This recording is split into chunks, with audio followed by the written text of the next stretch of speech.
Congratulations, you've decided to learn to ride a horse. But do you ever wonder where to start? My name is Barbara Ellin Fox, and I'm an author and riding instructor at the ridinginstructor.net. In this video, we'll discuss the things you might want to do while riding a horse and the best way to achieve your goals. We'll begin by talking about learning to ride. Then we'll discuss the riding disciplines, and finally, we'll talk about some of the activities you can choose. Commonly, I run into two questions about learning to ride. The first one is usually, how long does it take to learn to ride a horse? My answer is always, that depends. Not helpful, right? It depends on what your goals are. I can put you on a very quiet horse that knows everything to do, and with a couple of lessons you could successfully navigate the horse around my arena. Technically, you have learned to ride that particular horse in a controlled environment, but there's so much more to learn to become a good rider, or a rider who can handle problems when they come up, or even a rider who can teach a horse something new. Most horsemen and women will tell you they never stop learning.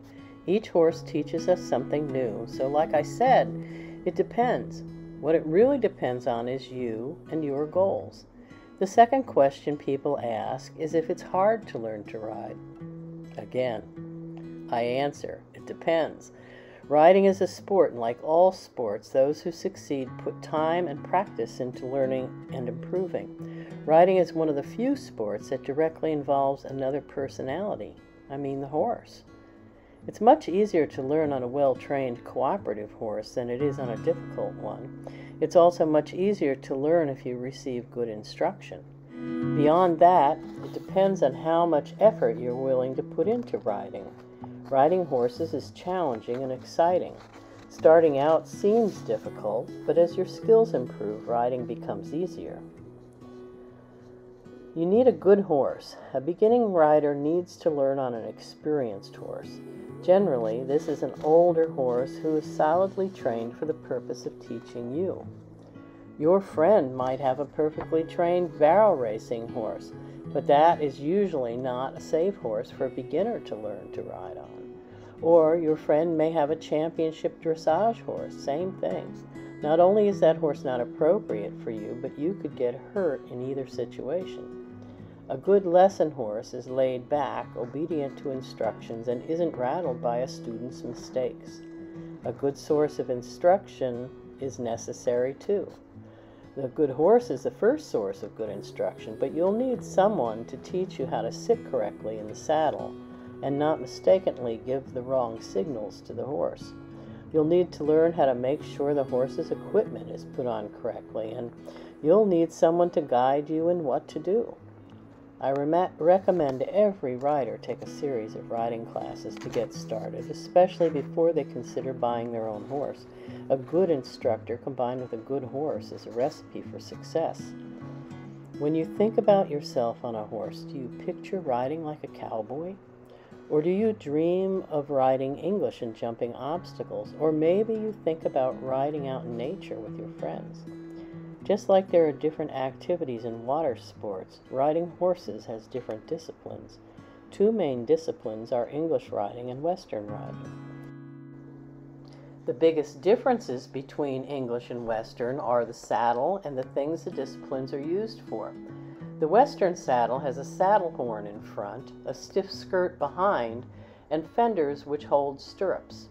The fenders protect your legs from being pinched, but they also prevent you from adjusting your stirrups easily once you're on the horse. Western stirrups have a wider bearing surface than do English stirrups. In most cases, a cinch on a Western saddle can only be tightened by someone who is standing on the ground. A Western saddle can weigh 30 to 60 pounds unless it is made of synthetic materials. The English saddle does not have a saddle horn, nor does it have a skirt. It has movable stirrups hung from stirrup leathers which make it possible to adjust the stirrups while you're on the horse. It also has a girth system that you can tighten while you're mounted. The English saddle is lighter than a Western saddle and weighs 10 to 25 pounds, with synthetic ones weighing even less. Once you learn to ride well, each discipline has a variety of other disciplines you can choose from. Some of the activities a person can do with Western riding are barrel racing, pole bending, cutting, calf roping, reining, and pleasure trail riding.